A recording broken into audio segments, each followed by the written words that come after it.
Hello students, एक बार फिर से स्वागत है आपका अनूप केमिस्ट्री क्लासेस में। ठीक है, आइए आज के इस लेक्चर में हम पढ़ेंगे अणुसंख्या गुणधर्मों के असामान्य मान। उससे पहले मैंने आपको एक डाउट दे रखा था, एक प्रॉब्लम थी। आइए अपन उसको टैली कर लेते हैं। ठीक है, आप लोगों ने इसको सॉल्व कर लिया होगा, आइए लेकिन फिर भी अपन इसको टैली कर लेते हैं। ओके, चलिए सबसे पहले ना आप जो आपको गिवन है, जो दे रखा है, सबसे पहले उसको आप नोट कर लीजिए। ठीक है, आइए देखिए यहाँ पे तो हमारे लिए कौन सा है, यूरिया का विलयन है, और यहाँ हमारे लिए कौन सा है, अननोन सॉल्यूशन है। ठीक है, चलिए यहाँ पे स्मॉल w कितना है, 5 ग्राम, कैपिटल W कितना होगा, 95 ग्राम। बात सही है ना, ये तो है भाई। टोटल 100 ग्राम का होता है ना विलयन, तो विलय अगर 5 ग्राम है तो विलय कितना हो जाएगा, 95 ग्राम।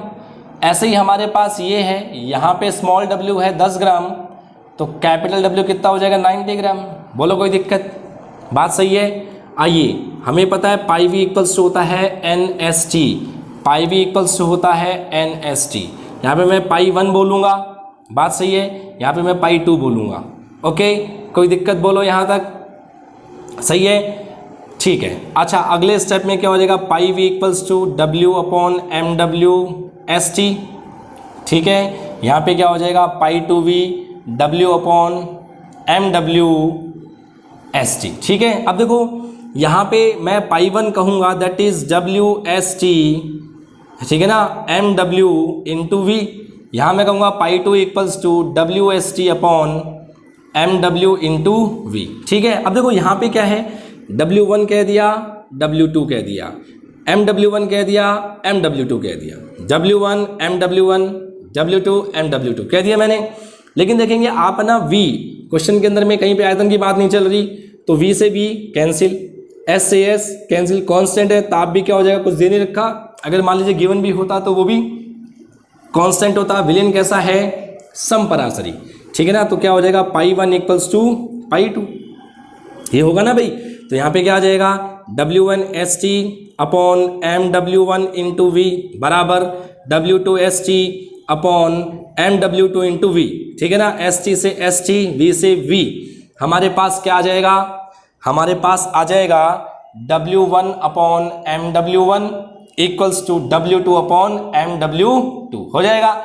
MW1 दे रखा है 5, ये है आपके पास 95, W2 में दे रखा है 10, और ये हमें ज्ञात करना है। इसको वहां लेके जाएंगे, क्रॉस मल्टीप्लाई करेंगे, तो ये कुछ ऐसा हो जाएगा, 95 इंटू 10/5 हो जाएगा।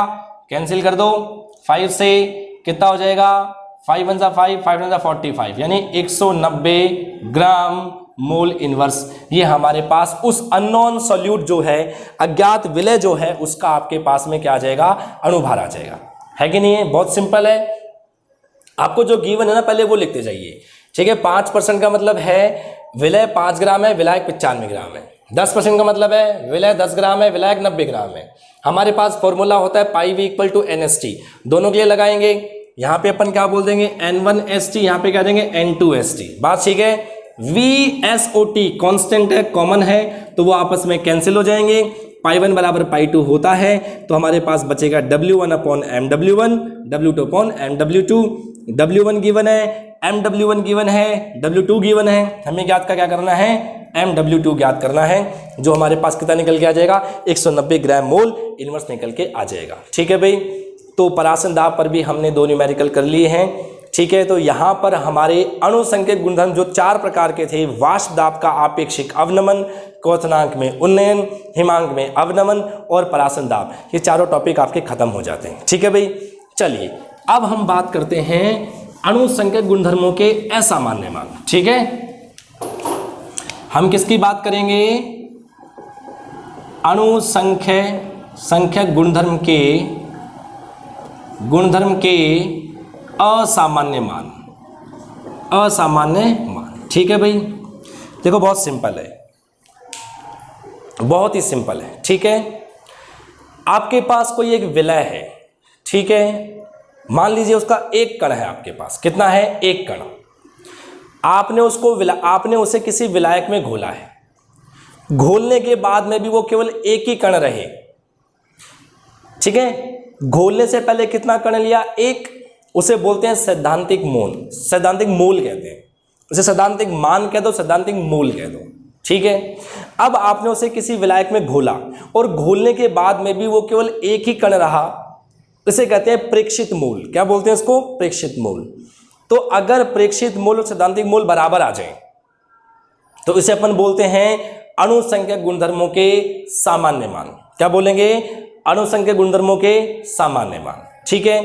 फॉर एग्जाम्पल आपने यूरिया लिया, यूरिया को पानी में घोलिए, वो घुल तो उसमें जाएगा, लेकिन ना तो वो आयनित होता है ना ही वो संगुणित होता है। यानी आपने 1 मोल लिया वो घुल जाएगा, 1 मोल ही रहेगा।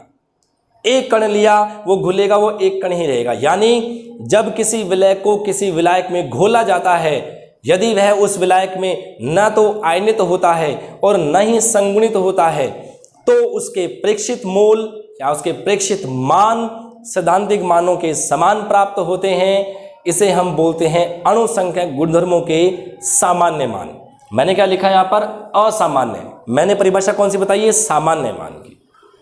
अब सेकंड कंडीशन करते हैं। अब क्या लिया आपने? वही विलय लिया। जैसे मैंने नमक ले लिया, NaCl ले लिया। कितना कण लिया NaCl का? 1 कण, 1 मोल लिया। अब मैंने क्या किया? उसको पानी में घोला। पानी में घुलने के बाद क्या हो जाएगा? उसका आयनन हो जाएगा, वो टूट जाएगा। Na+Cl- में 2 कण मिल गए ना आपको। यानी जब आपने लिया शुरुआत में तो 1 कण लिया, जब आपने उसको विलायक में घोला तो आयनन के कारण से 2 कण हो गए। तो अब उसके प्रेक्षित मोल तो 2 हैं और सैद्धांतिक मोल 1 था। यानी आपको नहीं लग रहा कि प्रेक्षित मान सैद्धांतिक मानों से बदल गए? इसे ही हम बोलते हैं अणुसंख्यक गुणधर्म के असामान्य मान। जैसे एक और एग्जांपल ले लीजिए। मैंने एसिडिक एसिड का 1 मोल लिया, नहीं 2 मोल लिए। कितने लिए? 2 मोल। और मैं उसको किस में घोल रहा हूं? बेंजीन में। किस में घोल रहा हूं मैं? बेंजीन में। अच्छा, बेंजीन में घुलेगा तो वो 2 अणु आपस में जुड़ जाएंगे। कौन सा बंध बनेगा? हाइड्रोजन बॉन्ड बनेगा। यानी एसिडिक एसिड के 2 अणुओं के बीच में इंटरमॉलिक्यूलर हाइड्रोजन बॉन्डिंग हो जाएगी, यानी उसका संगुणन हो गया। संगुणन से क्या हुआ? पहले 2 कण थे, अब 1 कण रह गया।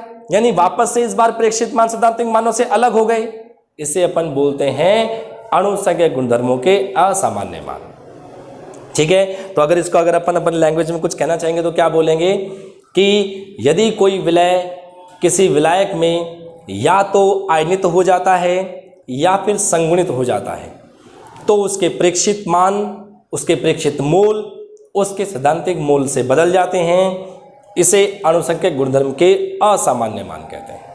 एक बार फिर से बोलता हूं कि यदि किसी विलय को किसी विलायक में घोला जाता है और वह विलय उस विलायक में न तो आयनित होता है और न ही संगुणित होता है, तो उसके प्रेक्षित मान उसके सैद्धांतिक मानों के समान प्राप्त होते हैं। इसे हम बोलते हैं अणुसंख्यक गुणधर्मों के सामान्य मान।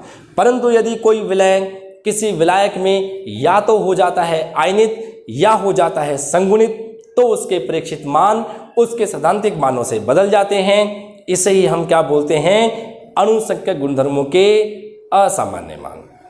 ठीक है भाई, आगे ना बात समझ में? इसका मतलब क्या निकल के आता है? असामान्य मान तब निकलते हैं जब प्रेक्षित मान सैद्धांतिक मानों से अलग हो जाते हैं। घोला 1 कण मिल गए 2 कण, या घोले 10 कण मिल गए आपको केवल 5 ही कण, तो इसे अपन क्या बोलते हैं? असामान्य मान। ठीक है भाई। आइए तो यहां से अपन अब निकालेंगे वॉन हाफ गुणांक। क्या निकालेंगे अब यहां से? अपन वॉन हाफ गुणांक निकालेंगे। ठीक है। आइए देखिए कैसे निकालते हैं। देखें तो जब कोई विलय, ठीक है, जब कोई विलय किसी विलायक में, ठीक है, ना तो आयनित होता है और न ही संगुणित, तो उस समय हमें एक समीकरण प्राप्त होगी और वो क्या होगा? पाई वी इक्वल्स टू NRT। ठीक है ना, NST कह दो। बात सही है कि नहीं है? ये तो होगा बिल्कुल। यहाँ पे मैं पाई टी कह दूंगा। पाई टी मैंने क्यों कहा? क्योंकि जो प्रेक्षित मोल, प्रेक्षित का मतलब है ऑब्जर्व वैल्यू, टी का मतलब है सैद्धांतिक मतलब थ्योरेटिकल वैल्यू के बराबर होगी। समीकरण नंबर 1, जब कोई विलय किसी विलायक में घोलने पर न तो आयनित होता है और न ही संगुणित होता है, तो उस समय pi T V equals to NST। समीकरण नंबर 1। ठीक है। परंतु जब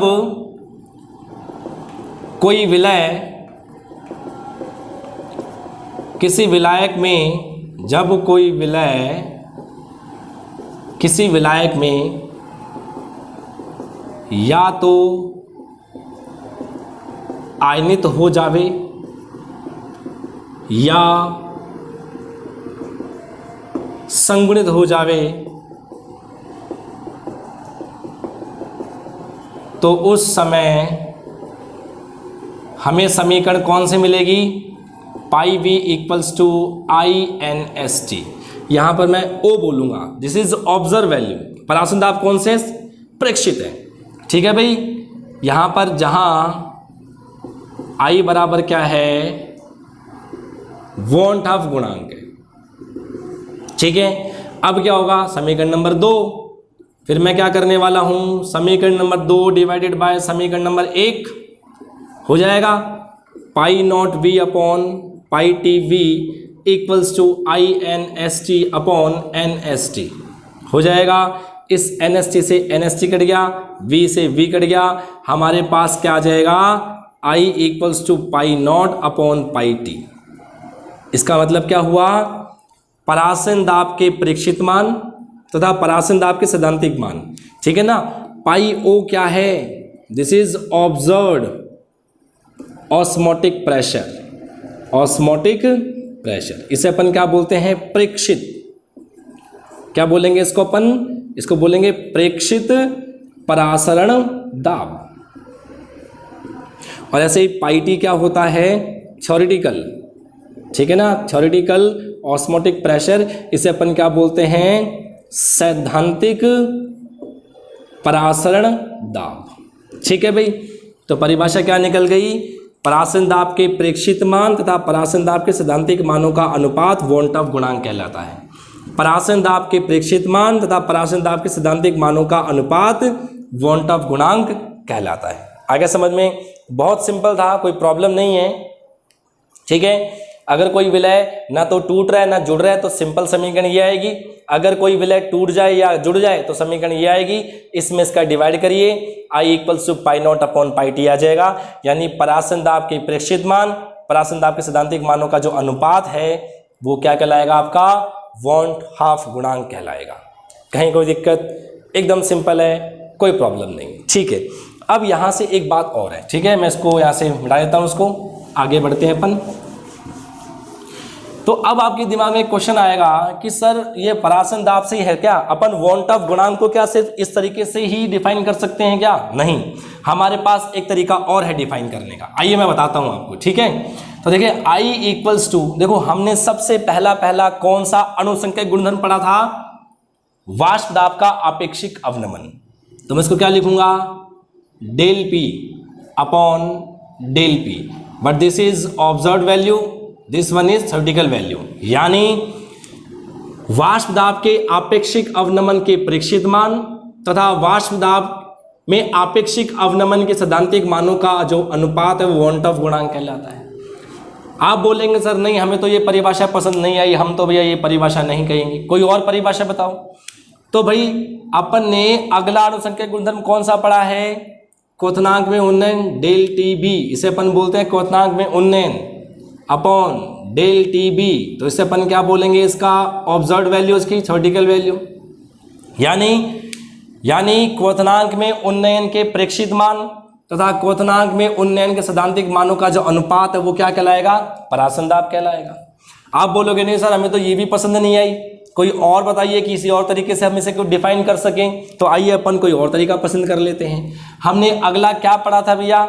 हमने अगला पढ़ा था हिमांक में अवनमन, that is del T F upon del T F, this is observe value, this is theoretical value. यानी किसी विलयन के हिमांक में अवनमन के प्रेक्षित मान तथा उसी के सैद्धांतिक मानों का जो अनुपात है वो क्या कहलाएगा? परासन दाब। आप बोलोगे सर हमें तो ये भी डेफिनेशन पसंद नहीं आई, आप तो हमें कोई और बताइए, कोई और भी डेफिनेशन हो सकती है क्या? बिल्कुल हो सकती है। हमने चौथा भैया अणुसंख्यक गुणधर्म कौन सा पढ़ा है? परासन दाब। तो परासन दाब के प्रेक्षित मान, परासन दाब के सैद्धांतिक मानों का जो अनुपात है वो क्या कहलाता है? वॉन ऑफ गुणांक कहलाता है। आप बोलोगे सर हमें तो ये भी पसंद नहीं है, कोई नहीं और बताओ। तो भैया इन चारों में से एक तो पसंद करनी ही होगी आपको, ठीक है ना? आपको इन चारों में से एक ना एक पसंद तो करनी होगी। तो इन चारों में से आप कोई भी डेफिनेशन अगर एग्जाम में लिख के आते हैं तो वो सही है। वैसे अपने डेरिवेशन से अगर ये वाली आ रखी है अपने पास समीकरण, तो आप इसी को डिफाइन करके आ सकते हैं कि वॉन ऑफ गुणांक क्या होता है, परासन दाब के प्रेक्षित मान तथा परासन दाब के सैद्धांतिक मानों का जो अनुपात है वो वॉन ऑफ गुणांक कहलाता है। यानी मैं इसको संक्षेप में लिखूं तो मैं यूं कह सकता हूं कि I बराबर अणुसंख्यक गुणधर्म के प्रेक्षित मान अपॉन अणुसंख्यक गुणधर्म के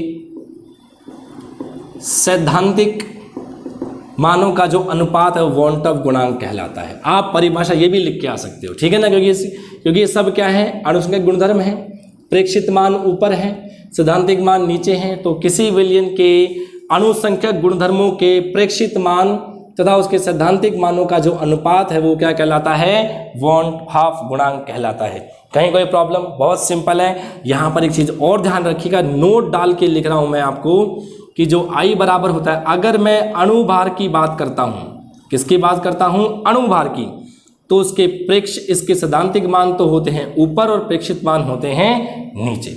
यानी किसी विलयन में विलय के जो अणुभार के जो प्रेक्षित के सैद्धांतिक मान और प्रेक्षित मानों का जो अनुपात है वॉन ऑफ गुणांक कहलाता है। अणुभार के केस में उल्टा हो जाता है। ऐसा क्यों सर, अणुभार के केस में उल्टा क्यों हो गया?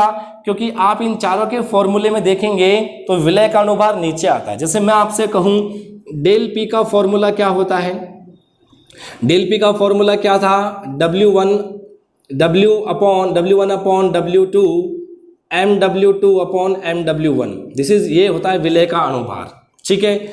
मैं कहूं क्वथनांक में उन्नयन KB into small w upon MW into capital W into 1000, देखेंगे अणुभार कहाँ आया, नीचे। मैं हिमांक में अवनमन की बात कहूँगा तो यहाँ क्या आ जाएगा, KF, अणुभार कहाँ आया, नीचे।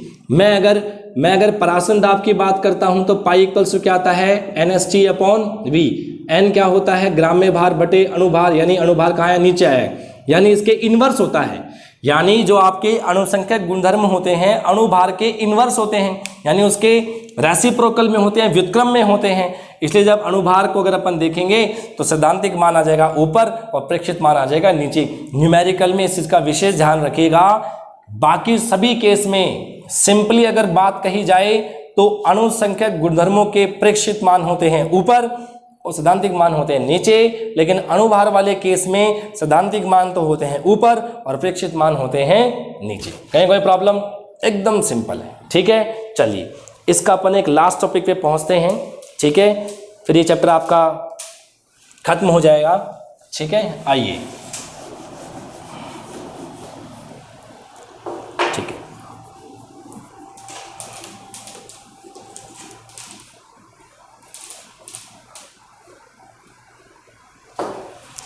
ठीक है। आइए देखिए,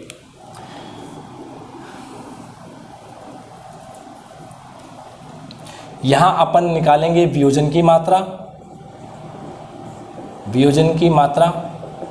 ठीक है। यहां अपन लिखेंगे संगुणन की मात्रा, ठीक है। This is alpha, this one is also alpha, दोनों ही अल्फा होता है, ठीक है। देखिए हम दो फॉर्मूले डिराइव करेंगे। आपके पास एक मॉलिक्यूल है AXBY, एक अणु है हमारे पास, एक विलय है। जब आप इसको तोड़ते हो, ठीक है ना, तो कैसे टूटता है भाई, हमें पता है A पर लगेगा प्लस और B पर क्या लगेगा, माइनस। ऐसा ही तो होता है, पहला धनायन दूसरा ऋणायन, बात ठीक है। ये क्रॉस होते हैं, Y कहाँ जाएगा, यहाँ, और X कहाँ जाएगा, वहाँ। लेकिन आवेश बराबर नहीं है ना, एक तो प्लस Y एक माइनस X है, ये तो आपस में कैंसिल होना चाहिए ना। तो A के कितने परमाणु X, तो मैं इसको X से गुणा करूंगा। B के कितने परमाणु Y, तो इसको मैं Y से गुणा करूंगा। अब देखो ये प्लस का XY माइनस का XY, आवेश बराबर हो गया, एक पॉजिटिव और एक नेगेटिव। हम शुरुआत में इसका एक मोल लेके चलते हैं, ये कितने हैं, 0। अरे भाई शुरुआत में केवल विलय होगा, ठीक है ना, टूटेगा थोड़ी, उत्पाद तो होता नहीं, प्रारंभ में केवल अभिकारक होता है। कुछ समय बाद इसमें से अल्फा मोल टूट जाएंगे, तो यहाँ से अल्फा बन जाएंगे, यहाँ से अल्फा बन जाएंगे, बात सही है। तो मैं बार बार, जैसे मान लो यहाँ तो भैया इस अणु को मैंने 2 आयनों में तोड़ा, ऐसे 3 में, 4 में, 5 में टूट सकता है कोई मॉलिक्यूल। तो मैं क्या करता हूँ कि बार बार अल्फा ना लिखकर मैं N अल्फा लिख देता हूँ, ठीक है। तो सबसे पहले अपन बात करेंगे सैद्धांतिक मोल की। सैद्धांतिक मूल क्या है, शुरुआत में अपन ने 1 लिया था। फिर अपन लेते हैं प्रेक्षित मूल। प्रेक्षित मूल कौन से होते हैं, टूटने पर क्या है 1 minus alpha plus N alpha. ठीक है, हम आई निकालेंगे। आई क्या होता है, अणुसंख्यक गुणधर्म के प्रेक्षित मूल ऊपर, अणुसंख्यक गुणधर्म के सैद्धांतिक मूल नीचे। तो आई बराबर क्या आ जाएगा 1 minus alpha plus N alpha upon 1, यानी क्या आ गया I minus 1 minus alpha plus N alpha. बोलो होगा नहीं होगा, बात सही है कि नहीं है, हो जाएगा। ठीक है, ये अपने पास में क्या है, क्या कर दिया मैंने आई इक्वल्स टू, ठीक है ना, ऐसा है। मैं क्या करूँ 1 को इधर ले जाऊँ तो क्या हो जाएगा आई माइनस 1, इसको मैं पीछे इसको मैं आगे लिख दूँ तो ये क्या हो जाएगा एन एल्फा माइनस एल्फा। तो I minus 1 equals to alpha common ले लिया एन माइनस 1 हो जाएगा। एल्फा निकालना है आई माइनस 1 अपॉन एन माइनस 1। तो ये आपका फॉर्मूला निकल गया वियोजन की मात्रा के लिए। वियोजन की मात्रा का फॉर्मूला क्या है, आई माइनस 1 अपॉन एन माइनस 1। आई क्या है वॉन्ट ऑफ गुणांक और एन क्या है मोल। जैसे मान लीजिए कि मैंने NaCl लिया तो NaCl टूटेगा तो क्या बनेगा Na प्लस Cl माइनस, यानी ये अणु कितने आयनों में टूटा 2 में, तो n का मान कितना आ गया 2। जैसे मैं कहता हूं कि मैंने ले लिया आपका AlCl3 तो क्या होगा Al पर आएगा 3 प्लस और Cl पर आएगा माइनस, लेकिन Cl के कितने परमाणु 3 से गुणा, तो 1 ये और 3 ये, n का मान कितना आ जाएगा 4 आ जाएगा। जैसे मैंने ले लिया K4FeCN का होल 6, इसको तोड़ेंगे तो क्या बनेगा, एक तो बनता है K प्लस और ये पूरा बड़ा ब्रैकेट बनेगा FeCN का होल 6, इस पर माइनस का आएगा, ये क्रॉस होते हैं 4 आएगा इसके ऊपर और ये पूरा सिर्फ 1 ही है तो 1 आएगा इस पर। लेकिन अब इसको आवेश को बराबर करेंगे, K के कितने परमाणु 4 तो 4 से गुणा, तो 4 आयन ये, एक बड़ा आयन ये, कुल मिला के n का मान कितना आ गया 5। तो ऐसे अपन n निकाल लेते हैं, ठीक है ना भाई, कोई प्रॉब्लम। ये निकल गया वियोजन की मात्रा। अब अपन बात करेंगे संगुणन की मात्रा। जरूरी थोड़ी है कि भाई हम ने जो मॉलिक्यूल लिया है, जो हमने विलय लिया उसका केवल आयनन ही हो, उसका भाई क्या हो सकता है, उसका संगुणन भी हो सकता है। बात ठीक है ना। आइए देखिए, तो मैं एक मॉलिक्यूल ले रहा हूँ A, मैंने एक विलय लिया है, उसके n अणु थे, कितने अणु थे n। जब आपने उसको घोला तो वो जुड़ गए, n नीचे आ गया, ठीक है भाई, यानी एक प्रकार से एकलक था ये बहुलक हो गया, यानी कहने का मतलब n नीचे आ जाता है। शुरुआत में इसका 1 ये 0, कुछ टाइम बाद में से अल्फा निकले, यहाँ पर अल्फा बन जाते हैं, ठीक है ना। लेकिन अल्फा के बटे में n लिखेंगे क्योंकि भैया जितने परमाणु थे अपन ने, जितने इसके कण लिए थे वो सब जुड़ गए, संगुणन हो गया तो बटे में n हो जाएगा। तो अब क्या हो जाएगा, सबसे पहले वही सैद्धांतिक मान देखेंगे, एक वही प्रेक्षित मान देखेंगे 1 minus alpha plus alpha upon n हो जाएगा। हमें I निकालना है तो ऑब्जर्व वैल्यू ऊपर, थ्योरेटिकल वैल्यू नीचे, यानी सैद्धांतिक मान प्रेक्षित मान ऊपर, सैद्धांतिक मान नीचे। ऑब्जर्व वैल्यू, प्रेक्षित मान को अपन क्या बोलते हैं ऑब्जर्व और सैद्धांतिक को अपन बोलते हैं थ्योरेटिकल वैल्यू। तो I इक्वल्स टू क्या आ जाएगा 1 minus alpha plus alpha upon n upon में 1 हो जाएगा। एक का भाग लगाओगे बात तो वही निकल के आने वाली है, कोई दिक्कत। मैं क्या कर रहा हूँ, इसको पूरे को यहाँ से लेकर यहाँ तक को इसको उठा के यहाँ लाऊंगा और I को वहाँ लेके जाऊँगा, तो ये नेगेटिव जो है ये पॉजिटिव हो जाएगा और जो पॉजिटिव है वो नेगेटिव हो जाएगा, 1 माइनस I हो जाएगा। यहाँ से आप क्या करेंगे, यहाँ से क्या करेंगे कॉमन लेंगे तो अल्फा आ जाएगा 1 minus 1 upon n, this is 1 minus I। यहाँ से अपन LCM लेंगे तो n माइनस 1 माइनस I, आपको अल्फा निकालना है तो 1 माइनस I अपॉन में n माइनस 1 अपॉन n, यानी कुछ ऐसा आ जाएगा, ये n क्या हो जाएगा ऊपर चला जाएगा, यानी I minus 1 n upon n minus 1, ठीक है भाई। तो ये आपका फॉर्मूला निकल गया संगुणन की मात्रा के लिए, ठीक है भाई। कहीं कोई प्रॉब्लम, बहुत सिंपल सा है। तो ये हमने अणुसंख्यक गुणधर्मों के असामान्य मान पढ़े, वॉन्ट ऑफ गुणांक पढ़ा और वॉन्ट ऑफ गुणांक की सहायता से वियोजन की मात्रा निकालना सीखा और संगुणन की मात्रा निकालना सीखा। इन पर बेस्ड प्रॉब्लम्स होती हैं, इन पर बेस्ड न्यूमेरिकल होते हैं, ठीक है भाई। तो यहाँ पर ये आपका, अच्छा एक लास्ट चीज़ मेरे को और ध्यान आई है, हमने परासन दाब पढ़ा था भैया, तो परासन दाब का एक उपयोग है, नोट डाल लेंगे यहाँ पर, गोल्डन पॉइंट डाल लेंगे, ठीक है भाई। गोल्डन पॉइंट क्या डाल लेंगे कि परासरण दाब विधि से, ठीक है ना, जैव अणुओं का मोलर द्रव्यमान ज्ञात किया जाता है। मोलर द्रव्यमान ज्ञात किया जाता है। ठीक है भाई। अब ये जैव अणु कौन से होते हैं? जो हमारी बॉडी में मिलते हैं, जैसे प्रोटीन है, एंजाइम है, न्यूक्लिक एसिड है ना, कार्बोहाइड्रेट्स हैं, ठीक है, एंजाइम है। तो इनके जो अणुभार ज्ञात करने की जो विधि है, हम वो अणुभार किससे ज्ञात कर सकते हैं? परासरण दाब विधि से। ठीक है, ध्यान रखिएगा, ये अपने स्टेट बोर्ड में भी पूछा हुआ है और ये आपके नीट एग्जाम में भी पूछा हुआ है। ठीक है भाई, तो कॉम्पिटिशन्स में भी पूछ लेते हैं ये, तो बहुत सिंपल सी बात है। तो ये आज हमारा जो सोल्यूशन चैप्टर है, ठीक है भाई, ये आपका खत्म हो जाता है। हमने इस पूरे चैप्टर के अंदर में स्टार्टिंग से देखिए, पहले अपन ने इसका इंट्रोडक्शन पढ़ा था, फिर हमने सांद्रता पढ़ी। सांद्रता में हमने बहुत सारी सांद्रताएं पढ़ी, मोलरता, नॉर्मलता, फॉर्मलता, फिर मोलरता, भार प्रतिशत, आयतन प्रतिशत, भार आयतन प्रतिशत, मोल भिन्न और पीपीएम। फिर अपन ने अनुमापन पढ़ा। उसके बाद में हमारे पास हमने गैस को द्रव में घोला तो कौन कौन से कारक प्रभावित करते थे गैस की विलेयता को, ठीक है ना, उसके 4-5 फैक्टर पढ़े। उसमें बड़ा इंपॉर्टेंट था हेनरी का नियम। उसके बाद में उसके अनुप्रयोग पढ़े, इन सब पे न्यूमेरिकल्स पढ़े, ठीक है ना, सॉल्व किए हमने। फिर आपका आया था वाष्प दाब। वाष्प दाब के बाद में द्रव द्रव विलयन के लिए राउल्ट का नियम आया। द्रव द्रव विलयन के लिए राउल्ट के नियम के बाद में फिर अपना आता है आदर्श विलयन और अनादर्श विलयन। अनादर्श विलयन हमारे 2 प्रकार का था, हमने वो दोनों प्रकार पढ़े। उसके बाद में अपन ने स्थिर क्वाथी मिश्रण एजोट्रोपिक मिक्सचर पढ़ा।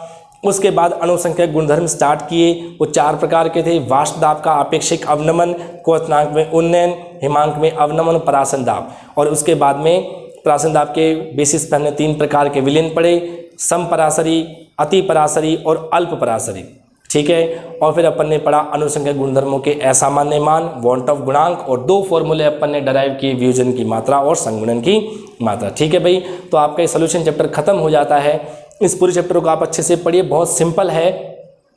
आपका मतलब समझने का ये ज़्यादा है, रट्टा तो खैर आपको करना होता है, लेकिन थ्योरी के अंदर में अगर आपको समझ में आ गया होता है तो उसको याद करना बहुत सिंपल होता है। ठीक है ना, अगर हमें लगे, आपको लगता हो कि सब कुछ चीज़ रट्टे से होती है, तो ऐसा नहीं है। अगर आपको कोई चीज़ समझ में आती है तो उसको याद करना ईजी हो जाता है। ठीक है ना, ठीक है, तो भाई आप इसको अच्छे से पढ़ते रहिए, मेहनत से आप कंटिन्यूटी रखेंगे। जो पंक्चुअल होता है, कंसिस्टेंसी जिस बच्चे में होती है, वो आपके अच्छे मार्क्स लेके आता है। ठीक है, तो आप कंटिन्यू पढ़ते रहिए, हार्डवर्क करिए।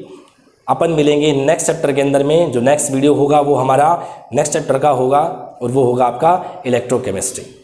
Thank you. अगर आपको ये मेरे वीडियोस पसंद आ रहे हैं तो आप मेरे यूट्यूब चैनल को लाइक कीजिए, शेयर कीजिए, सब्सक्राइब कीजिए। Thank you.